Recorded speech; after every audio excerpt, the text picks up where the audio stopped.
Sit down, dear heart, just sit. I've got the kettle on and I made those little ginger snaps you like, the ones that won't sit too heavy on a worried stomach. You look about how I felt the week I was supposed to become Mrs. Jacob Yoder for the third time. Exhausted right down to your bones. A kind of tired that sleep won't fix because it's not your body that's weary, it's your soul. It's the fatigue of holding up a crumbling wall with your bare hands, praying no one notices the cracks. I know that feeling. I know the deep, shaky breath you're taking right now, the one that feels like it's the only thing holding back a flood. I know what it is to smile at your mother and nod while your heart is screaming so loud you're certain the whole house can hear it. I know what it is to lie awake at 3 in the morning, staring at the wooden ceiling beams, counting all the ways your life has stalled while everyone else's seems to be galloping ahead like a buggy horse that's seen its own barn. So sit. Let the steam from the tea warm your face. You're among a friend here, you don't have to be brave in this kitchen. You might be looking at your own wedding plans, or maybe a different kind of promise that feels like it's spoiling in the sun, and you're wondering, is this a sign? What am I not seeing? You are not silly for asking that, and you are not alone in this. I've been there. In the middle of my own perfect, terrifying, delayed mess, I thought the floor was going to open up and swallow me whole. I thought I would be the talk of the district, the girl whose wedding kept getting pushed back like a stubborn plow in rocky soil.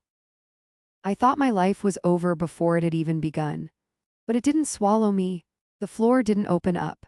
Instead, it opened up and showed me the truth, and that truth, while it felt like a shard of glass at first, is the only reason I'm sitting here whole today, talking to you instead of buried under a lie I was too afraid to question. Let me tell you, you see, in our world, a wedding isn't just a day, it's the day. It's the hinge your entire life swings on. For an Amish girl, you spend your whole young life in preparation, not for a career or a college degree, but for a home. You learn to can peaches until your fingertips are pruned and burnt. You quilt stitches so fine they look like tiny whispers in the fabric. You learn the silence that's necessary to let a man's soul be the head of the house.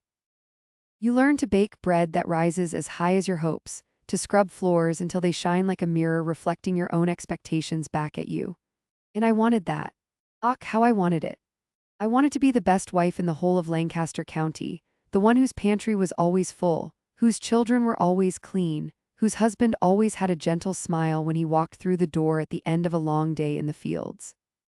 My Jacob was a good man, from a good family with a big dairy farm over in Bird in hand. He had hands that were always cracked from the cold, no matter the season, and a slow smile that made my heart feel like a churned pat of butter melting on warm bread. His eyes were the color of the winter sky just before snow, a pale, quiet blue that made you feel calm just looking into them. Our first wedding date was set for a Tuesday in November, after the harvest was all in. A full Amish wedding, you know, with 300 guests, roasted chicken with stuffing to fill a bathtub, and tables that would groan under the weight of choufle pie and celery stew. The wedding wagon, that big old farm wagon packed with the bride's household goods and hope chest, was already half loaded in my mother's shed, covered with a tarp to keep the autumn dew off. I had finished my dress, a beautiful ocean blue that I planned to wear for Sunday services the rest of my life, the same dress I would be buried in as an old woman with grandchildren around my bed. Everything was real. Everything was ready. Then the first delay came. It was a month before the day. Jacob came to supper, quieter than a church mouse. He sat at our table, twisting his straw hat in his hands until the brim started to fray, little pieces of straw falling onto the clean, swept floor like tiny confessions. His mother, he told my folks, was poorly. A heart flutter, they thought. Nothing serious, but the stress of a wedding with so many people, with all the cooking and the serving and the hundreds of eyes on her only son, well, they needed to be cautious. The doctor had advised quiet rest, no excitement. They wanted to wait until spring, when she was stronger and the weather was kinder and the roads wouldn't be so treacherous with ice for all the guests traveling from other districts. My father nodded slowly, stroking his beard the way he did when he was measuring a man's words against the truth. My mother, a woman with a face as readable as the Bible but a heart as deep as a well, just nodded slowly. She put her hand over mine on the table and said, "Patience, Eliza. A woman's life is a long lesson in sewing together pieces that don't seem to fit. God is in the seam ripping as much as the stitching." I nodded because that's what a good Amish daughter does. I swallowed the lump in my throat that felt like a whole unpeeled potato, rough and impossible to get down. I put my ocean blue dress back in the cedar chest, carefully so it wouldn't wrinkle, folding the sleeves just so, smoothing the skirt with hands that trembled only a little. The smell of cedar and disappointment is a combination I'll never forget. It's a sharp, clean, lonely smell. Maybe you know it. That first time you unpack a suitcase for a trip you didn't get to take, or refold baby clothes for a blessing that hasn't come. That was my first lesson in a truth I didn't want to learn.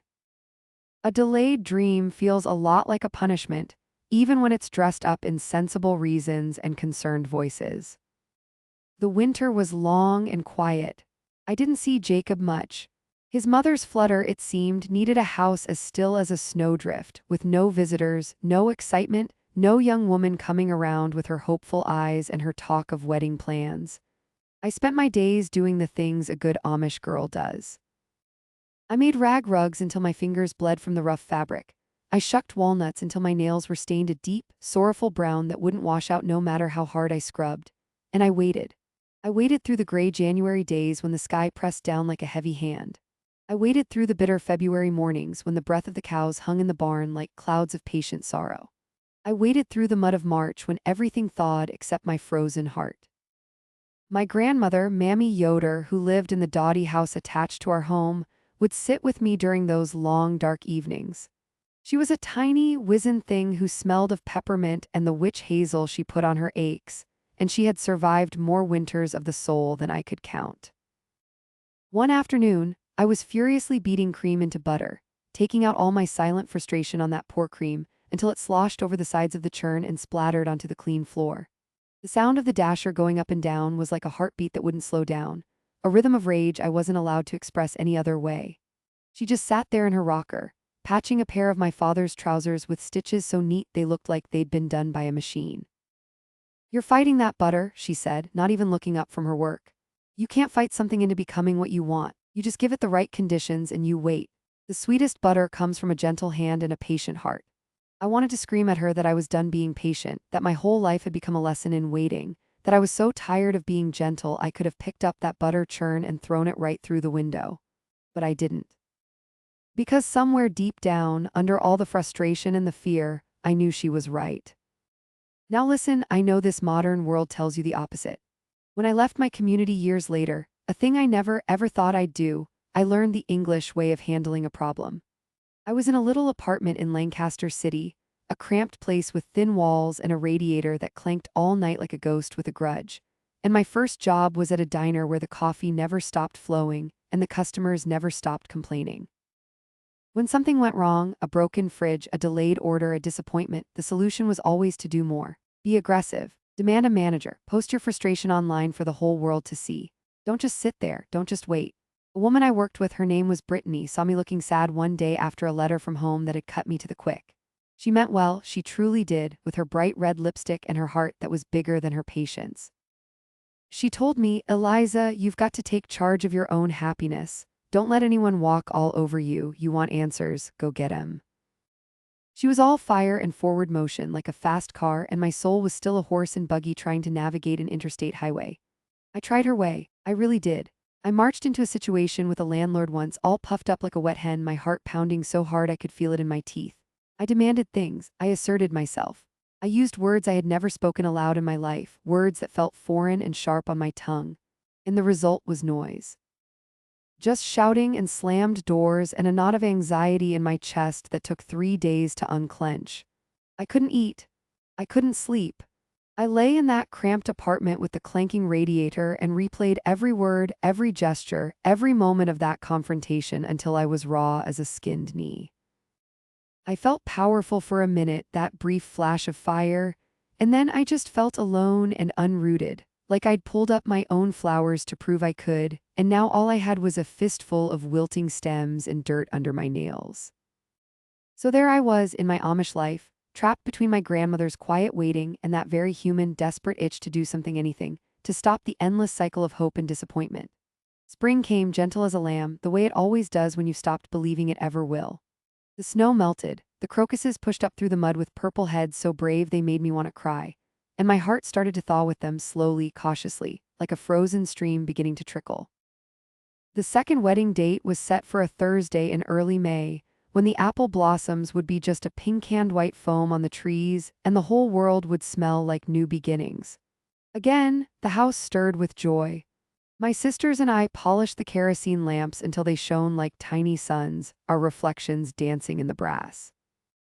We aired out the quilts, the heavy one with the wedding ring pattern that was my gift to Jacob, each ring stitched with a prayer for our future, each thread a hope I had spun in the long winter darkness.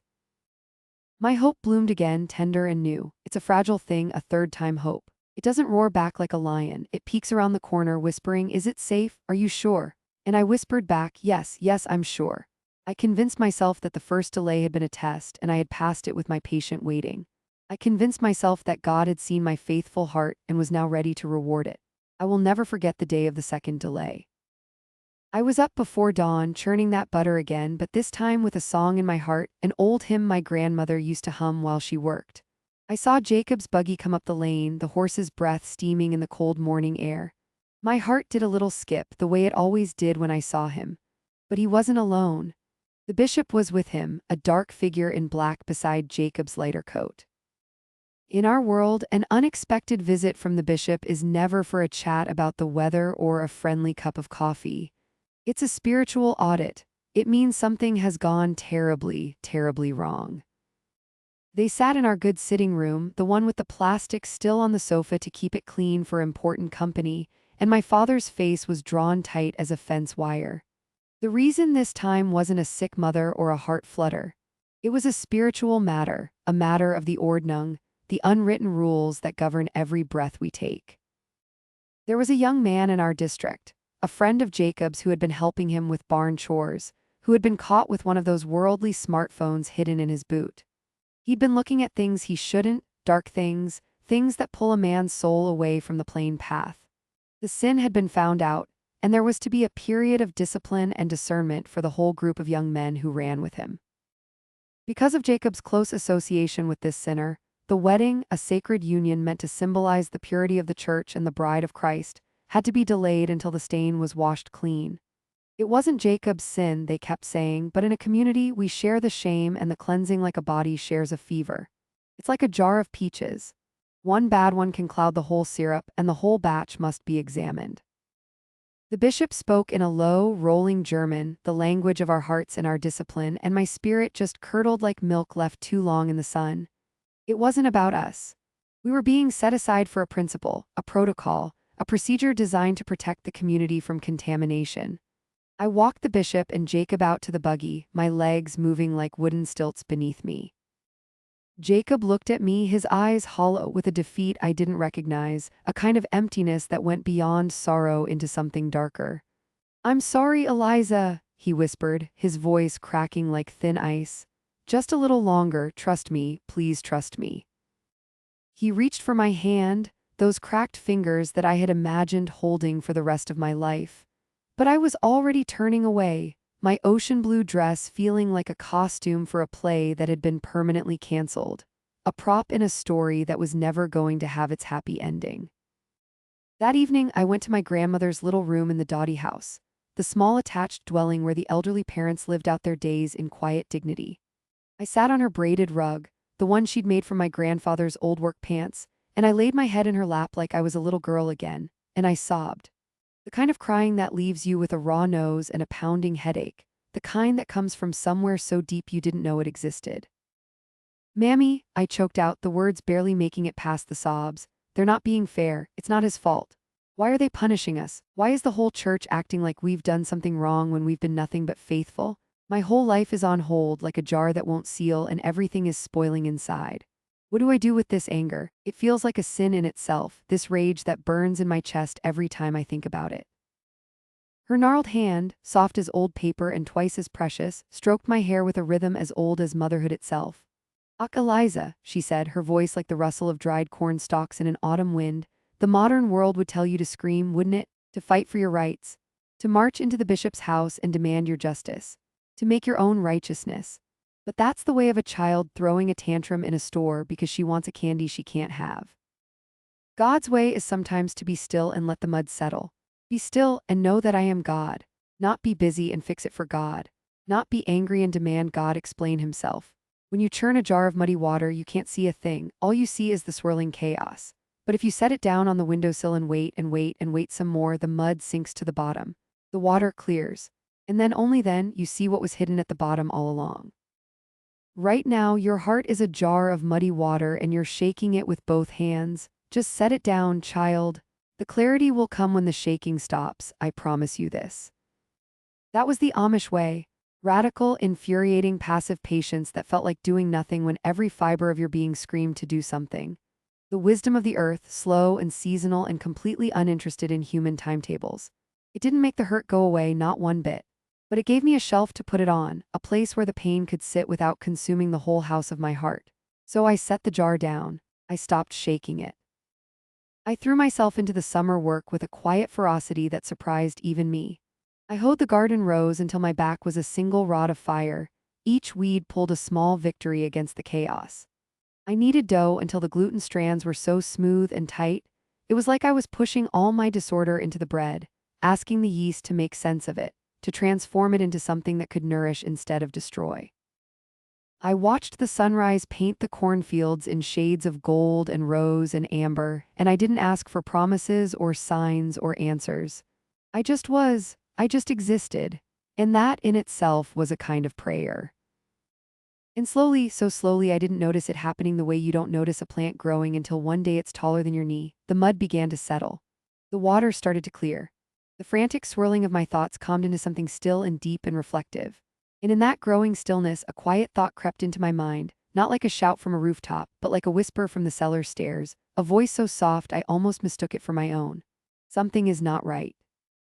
This story you're telling yourself about Jacob and the bishop and a sick mother, there's a piece missing, a piece you've been too afraid to look for.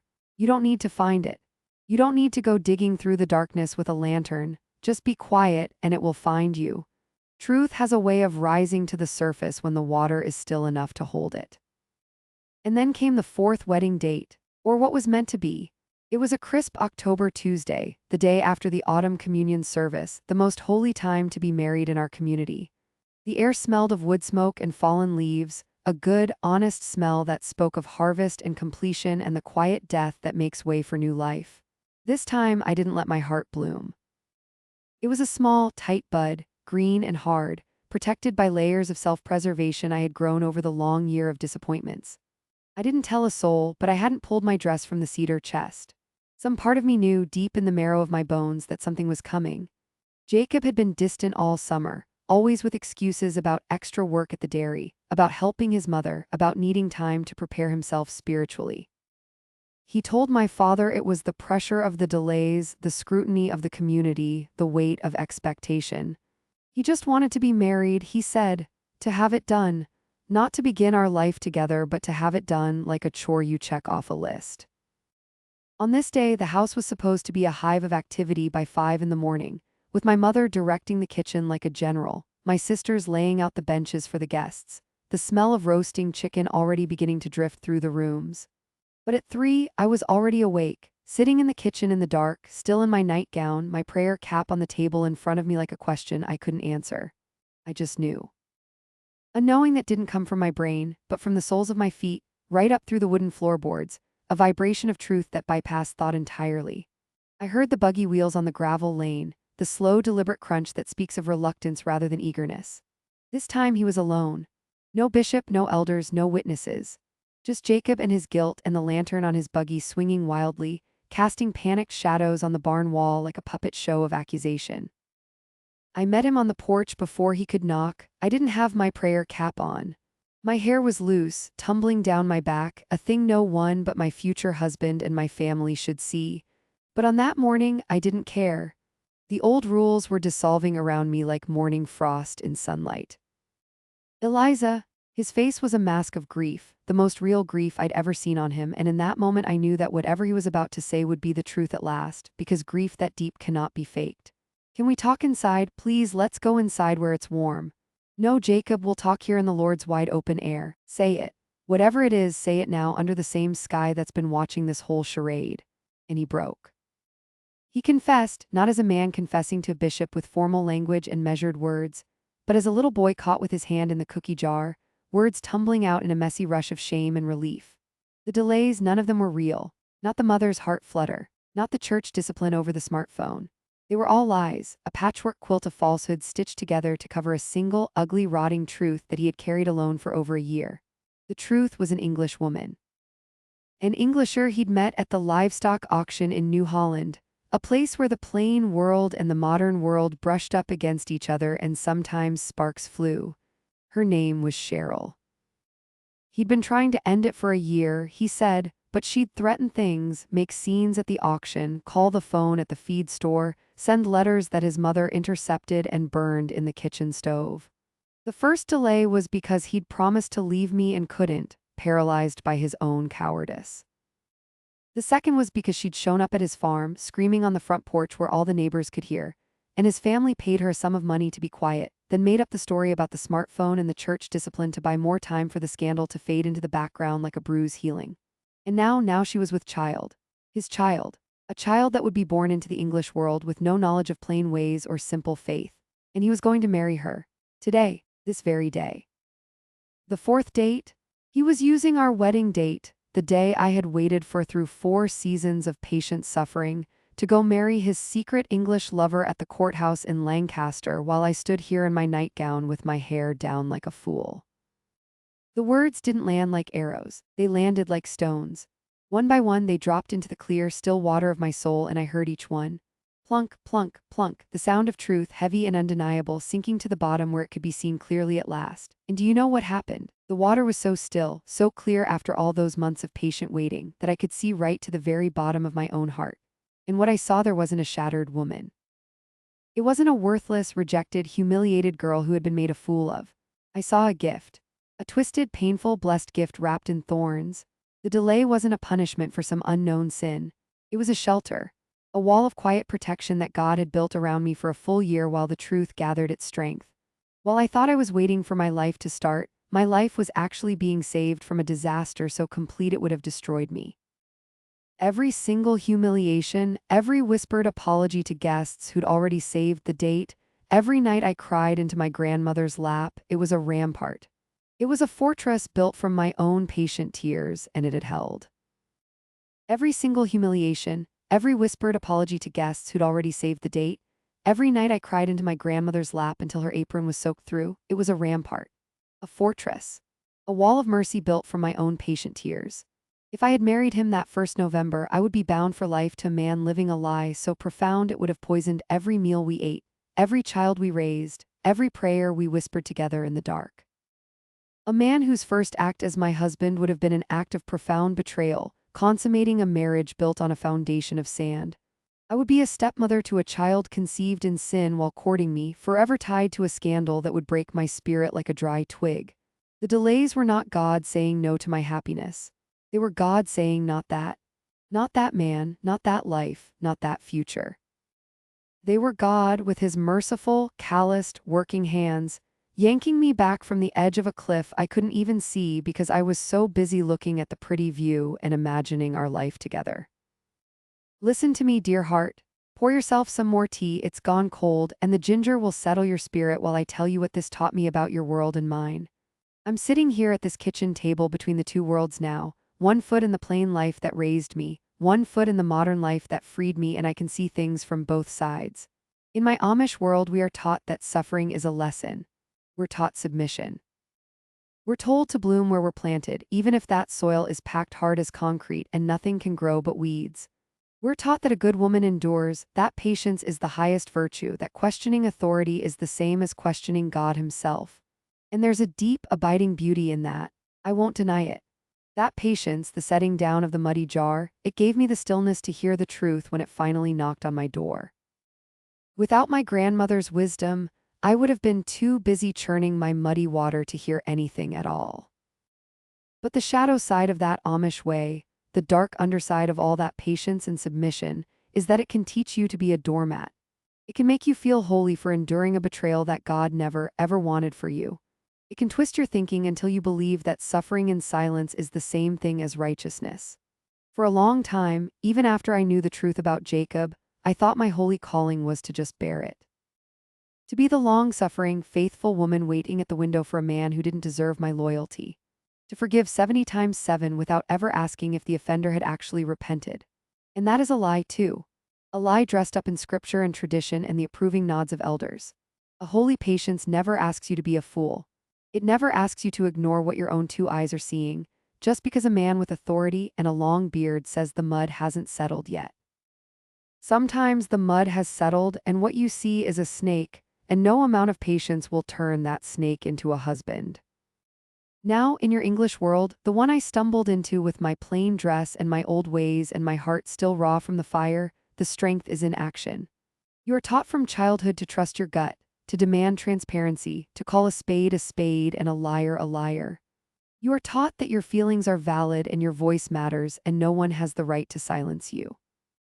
If I'd had Brittany's fire back then, that bright burning modern confidence, would I have stormed over to Jacob's farm a year earlier and confronted him? Maybe. Would I have saved myself 12 months of waiting and wondering and crying into my pillow? Perhaps. But Brittany's fire, the modern fire, it often burns the whole field down before the harvest can come in. It moves so fast, so decisively, that it can't hear the still, small voice that whispers in the quiet spaces.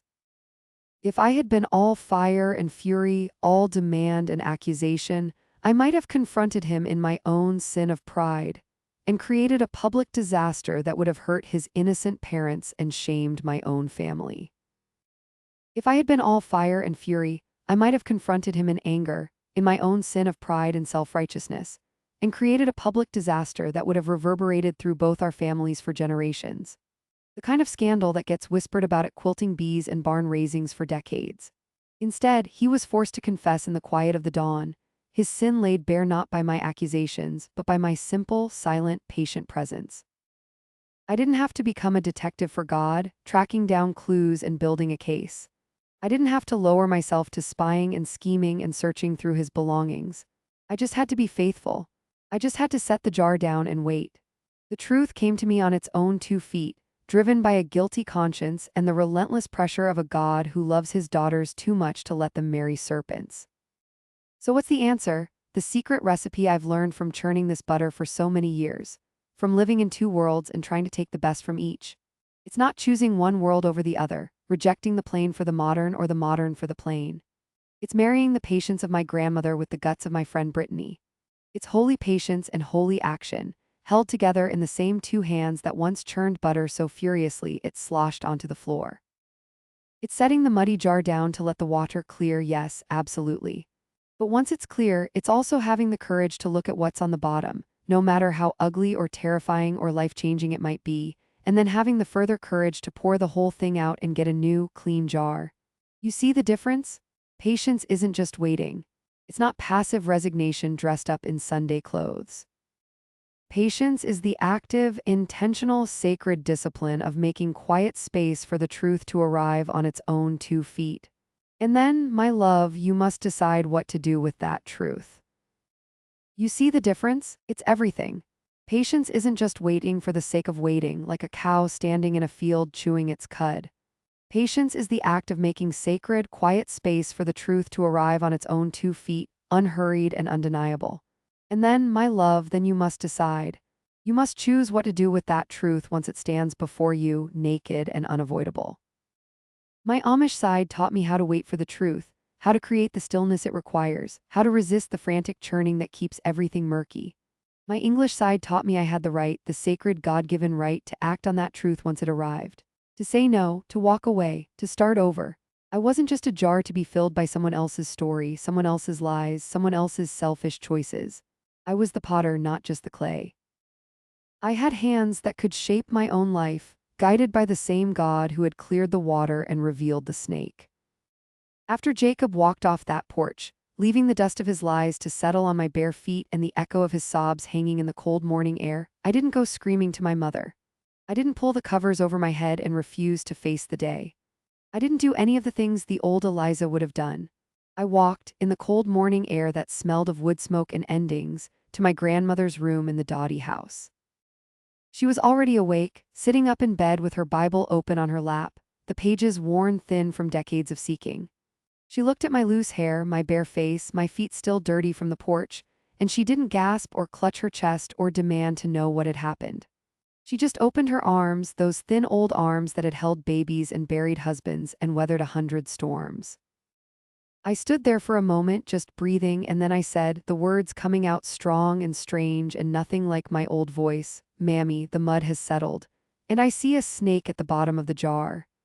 And she said, without a moment's hesitation, "Then praise the Lord, child, you don't have to drink from it. Come, let's get a new jar." And we did. We burned the ocean blue dress that very afternoon, a quiet little bonfire near the chicken coop where no one could see us but the hens and the good Lord above. My grandmother stood beside me, her hand on my back, not saying a word, just witnessing. The smoke smelled of cedar and finality, a sharp, clean scent that cut through the autumn air like a knife through lies. It wasn't an act of anger, though I had plenty of anger banked in my heart like coals. It was an act of cleansing, a ritual as old as scripture, the burning of what was unclean so that what remained could be pure. I wasn't burning a dress. I wasn't even burning a dream. I was releasing a girl who was about to drink poison because she was too afraid to say no.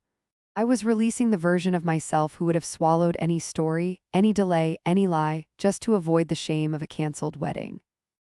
As the blue fabric curled and blackened and turned to ash, I felt something lift from my shoulders, a weight I had been carrying so long I had forgotten it was there.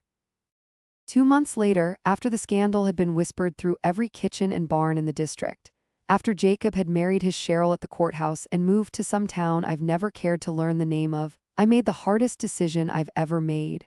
Harder than burning the dress, harder than facing the pitying looks at church, harder than anything. I decided to leave the Amish. Not because of a man, no. Jacob's story was just the key that unlocked a door I'd been staring at my whole life without realizing it was even there. The same community that taught me to be still and let the mud settle, that gave me my grandmother's priceless wisdom and my mother's steady love, also would have smoothed the whole scandal over in a year or two and expected me to marry another Jacob. To be a quiet, good wife in a system that had unknowingly caged me long before any man had betrayed me. My leaving wasn't a rebellion, though some called it that. It was a following. The same God who cleared the water was now asking me to step out of the boat and onto a completely foreign shore. The faith my grandmother taught me was real as the dirt under my feet. But its costume, the rules of the ordnung, the limitations placed on women, were like the first ocean blue dress. They no longer fit the woman the truth had made me. Now when I got to the English world, Brittany, my friend at the diner with the red lipstick and the generous heart, saw my grief and my strange, old-fashioned ways, and she took it upon herself to fix me with the modern way. She meant well, I know she did. In her world, the cure for a broken heart was a new romance, a distraction, a night out with loud music and louder laughter. She set me up on a blind date. A rebound, she called it, with a wink and a click of her chewing gum. The fastest way to get over someone is to get under someone new, she said, as if my heart were a stalled engine that just needed a jump start. I went, because I was trying so hard to learn the rules of this new land, to stop being the strange Amish girl and start being whatever an ex-Amish person was supposed to be. The man was nice enough, with clean hands and a polite smile. But he spent the whole dinner looking at his phone, that little glowing rectangle of distraction, scrolling through pictures of other people's lives while I sat across from him like a piece of furniture. And I just sat there in this noisy restaurant with music playing and glasses clinking, with my heart pounding and my spirit screaming so loud I was sure the whole place could hear it. This is not the stillness. This is a different kind of muddy water, and I am drowning in it. I excused myself to the ladies' room, that strange tiled place with mirrors everywhere so you couldn't escape your own reflection, and I gripped the cold sink and stared at myself. And in that moment, I remembered my grandmother's words, clear as if she were standing right beside me in that fluorescent lit room. I had poured out the old jar, yes. I had emptied myself of Jacob and the lies and the ocean blue dress. But I didn't need to fill it with the first thing Brittany handed me, or the second thing, or anything at all until I knew what I actually wanted. I went back out to the table, my back straight and my voice steady, and I politely ended the date. I thanked the man for his time and I walked out into the cool night air and I went home to my little apartment with the clanking radiator. And I sat in that quiet space alone and I just waited. Not for a man to rescue me. Not for a new life to materialize, but for myself.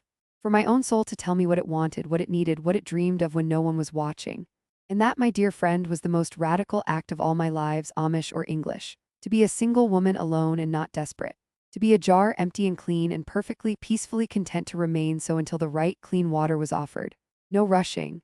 No settling. No rebounding into another mistake. So here we are, you and I, at your kitchen table.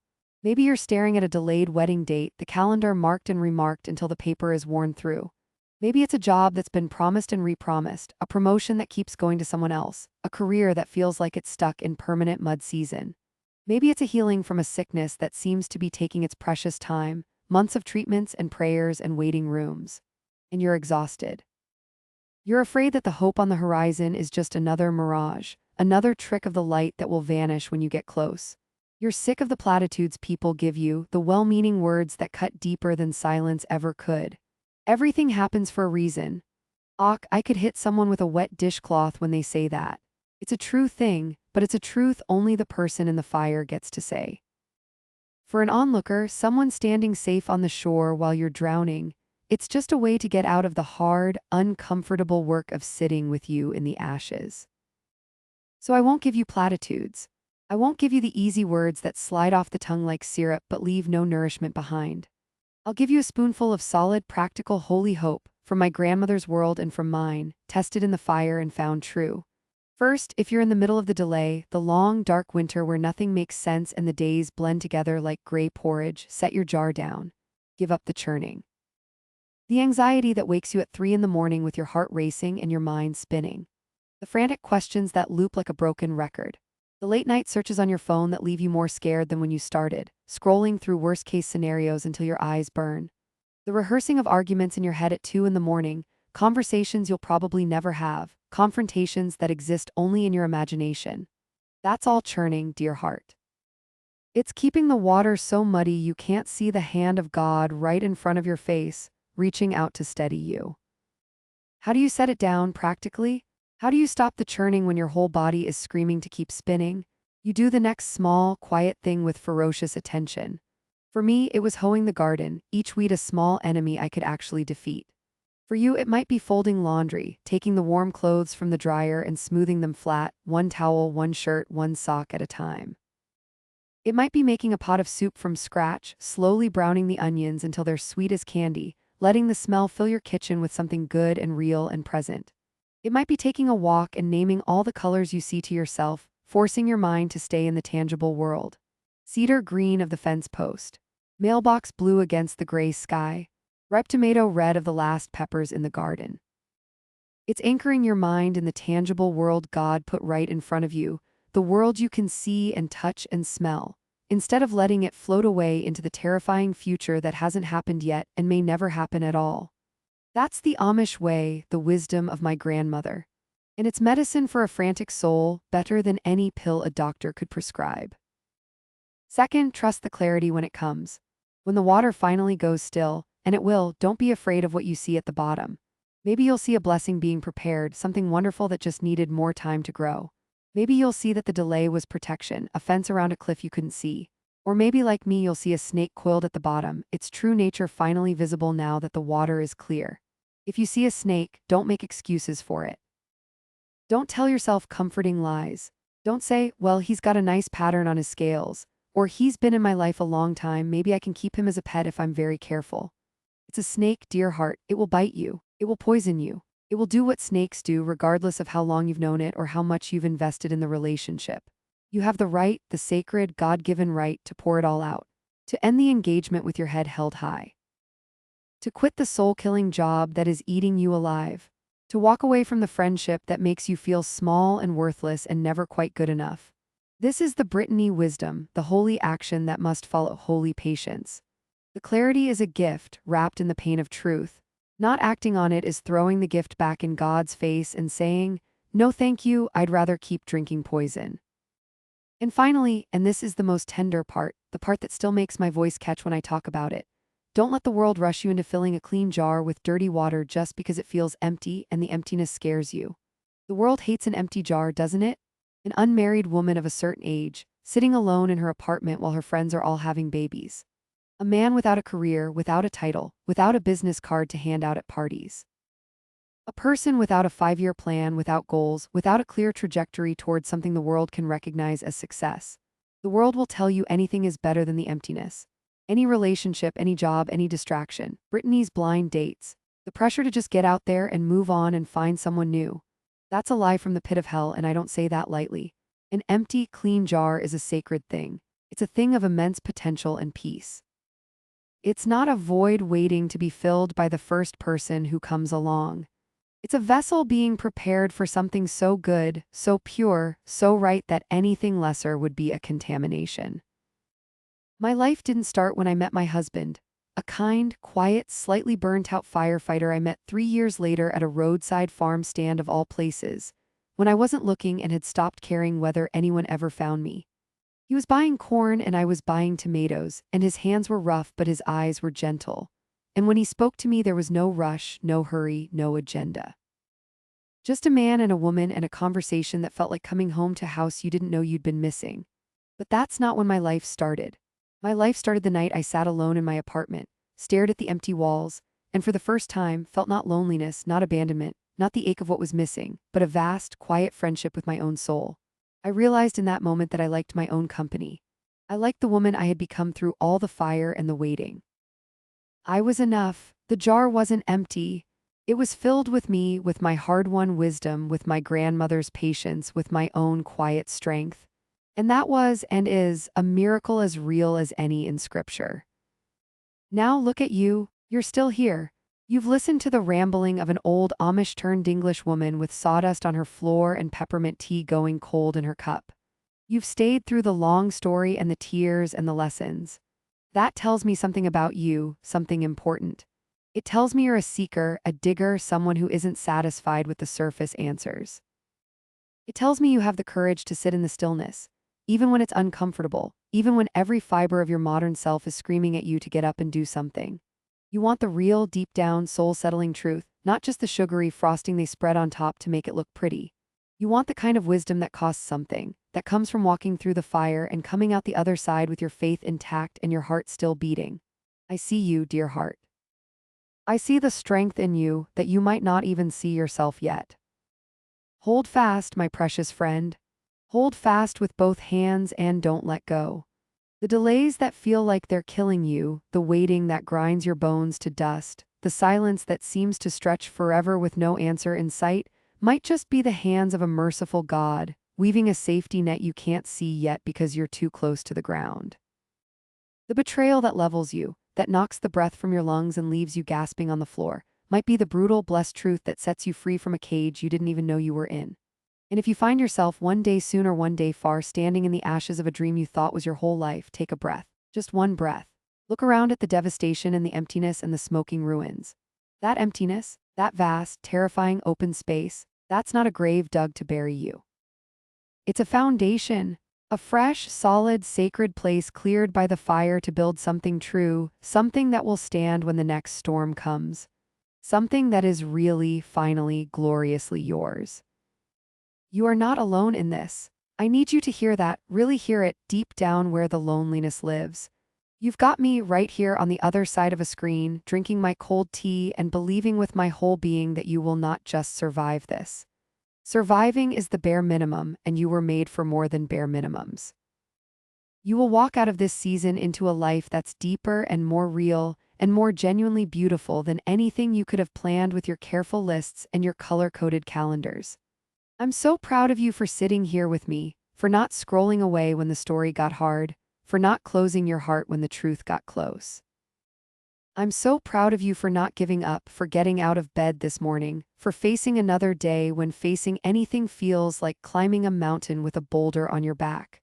You are stronger than you know and braver than you feel and more loved than you can possibly imagine. The kettle's always on in this kitchen and the ginger snaps are always in the jar and you are always, always welcome here. This table is yours now as much as it is mine. Now go on, go do the next quiet, right thing. Whatever it is, whatever small act of faithfulness is waiting for you in the next room, go do it with all the attention and love you can muster. And don't forget to wear your boots. It might be muddy out there for a little while longer, the path still slick with the rains of your grieving, the puddles still deep from the storms you've weathered. But oh, dear heart, lift up your eyes and look. The sun is coming. I see it breaking over the horizon, painting the clouds in shades of hope. Just over the cornfield where the stalks are heavy with harvest. It's going to be a beautiful day, the kind of day you thought you'd never see again.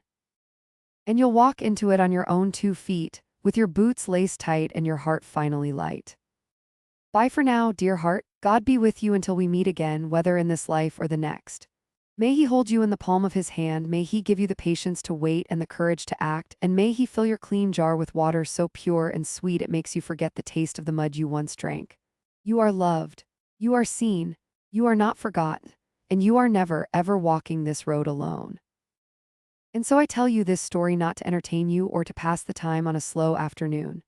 I tell you this story to remind you that the path you're walking, with all its mud and delays and heartbreak and false starts, has been walked before by women just like you.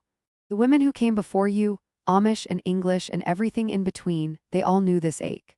My grandmother knew it when she buried 2 babies before they took their first breath. Brittany knew it in her own way, with her string of broken relationships and her desperate attempts to fill the emptiness with noise and motion. And now you know that I know it too. We are a long line of women who set down our muddy jars and waited for the water to clear, who found the courage to pour out the poison and start fresh with a clean vessel. We are your mothers and your grandmothers and your sisters and your friends. And we are cheering for you, a great cloud of witnesses urging you on. The truth is, dear heart, God doesn't waste a single tear you cry. Not one salty drop falls to the ground unnoticed. He collects them like my mother used to collect rainwater in barrels for the garden during the dry season. Every tear of frustration, every tear of grief, every tear of rage and confusion and hopelessness, He gathers them all. And He uses them to grow something you can't even imagine yet, something so beautiful it will take your breath away when you finally see it bloom. The betrayal, the delay, the closed door, the shattered dream that cut your hands when you tried to pick up the pieces, it all becomes compost. Dark, rich, fertile compost made from the death of what was supposed to be. And from that compost, something new grows, a plant you didn't plant, a flower you didn't expect, a harvest you will one day hold in your arms and call beautiful, even as you remember the pain that fertilized the soil. So if you take nothing else from this long conversation over cold tea and ginger snaps, take this one thing and hide it in your heart like a treasure. You are not behind schedule, no matter what the calendar says or the voices in your head whisper at 3 a.m. You are not forgotten, no matter how silent the heavens seem when you pray. You are not being punished for some hidden sin or some past mistake. You are being prepared the way a field is prepared for planting, the way dough is prepared for the oven, the way a jar is prepared for the purest water. The same hands that hung the stars in the sky and called them each by name are holding your fragile, trembling heart right now, this very moment. And those hands are not clumsy. They are not careless. They are not distracted by the running of the universe. They are the hands of a master potter, shaping you into a vessel that can hold the weight of glory without breaking, a vessel that will pour out blessing to everyone who comes to your table. Now I'm going to finish this cold tea, because my grandmother taught me never to waste what the good Lord provides, and you're going to go live your life. Not the life you planned, maybe, with the neat calendar and the checklists and the ocean blue dress hanging in the cedar chest. No, something better than that. Something wilder and deeper and more real. The life that's being woven for you, thread by thread, delay by delay, mercy by mercy, by the same hands that are holding you right now. When you look back on this season from the other side, and you will reach the other side, I promise you will, you'll see it. You'll see how the closed doors were protection, not rejection. You'll see how the waiting was preparation, not punishment. You'll see how the betrayal was revelation, not destruction. It was all a safety net. It was all grace dressed up in work clothes. Now go on, dear heart. The sun is fully up now, pouring through the windows, warming everything it touches. Your boots are on your feet, laced tight and ready for the road. And the road ahead, muddy as it may be, is taking you home. Home to yourself, home to your life, home to the God who has been holding you all along.